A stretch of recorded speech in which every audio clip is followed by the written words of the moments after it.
Chapter 2. A Woman, a Dog, and Candy. The night with the police officer was an uneventful one. She didn't have much to say, so she stopped talking to the lady. Officer Sanders, she said to call her, or Denise, whichever Candy preferred to call her. At least with her parents no longer around, she won't be forced to talk like an old lady. No more yes ma'am, or no sir, or any other weird jargon she was forced to use. No more hiding her personality, no more forced smiles, no more fancy dresses, and best of all, no more giant, lonely, boring old mansion. A small house would do just fine, thanks. Candy got ready all on her own without being told, surprising Officer Sanders. The drive to the mansion felt painfully long, though Sanders mentioned it was only about a 30-minute drive. It felt unbearable. When they arrived at the mansion, Candy noticed the dusty pickup truck in the driveway, with a woman leaning against the car, talking on her cell phone to someone. A dog sat patiently by her side, glancing at Candy once she stepped out of the car before turning back towards the lady who hung up the phone upon seeing Candy. "Well, hello there, sweetheart. My name's Lara. I'll be giving you a new home. It'll be very different from what you're used to, but I hope you'll get used to it and hopefully love it just like I do. This little fella by my side is Fina. She's a service dog." "A service dog?" "Yep, I have epilepsy, so she helps me out by detecting when I'll have a seizure so I can put myself in a position where I won't get hurt or if I fall down or am driving when a seizure happens. It doesn't always happen, but when it does, Fina is there to help." "Oh, I see. Call me Candy." "It's good to meet you, Sweet Pea. Let's gather up your stuff. Whatever won't fit in the house we can keep in the storage shed. Anything you want to take."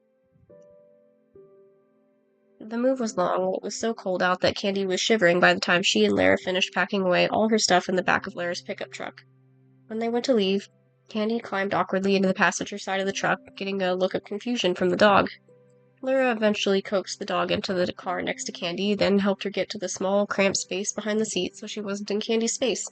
It took over an hour to get to Lara's home, and the house itself looked pretty small, at least from the outside.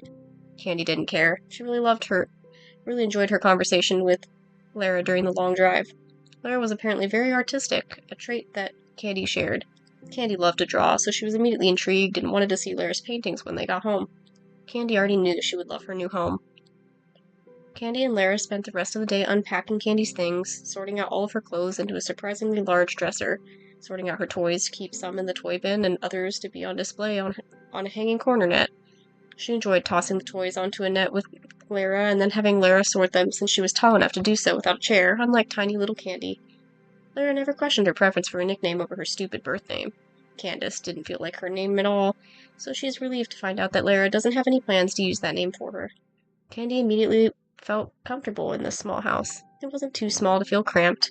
Her room actually felt quite big, and she had a television in her room, something her parents would never allow her to have. Tomorrow, Candy and Lara were going to pick up groceries, then Lara would walk with Candy in the woods behind the housing, even go to a place where Lara often sees children her age at a treehouse. Hopefully Candy will make new friends here, and she has a lot more chances now that Lara signed her up for real school. It would probably be scary at first, Lara said so, but Candy was confident and excited to see what real school was like. She hated being trapped at home, taught by that annoying personal teacher who stifled her personality. This was a new beginning for Candy.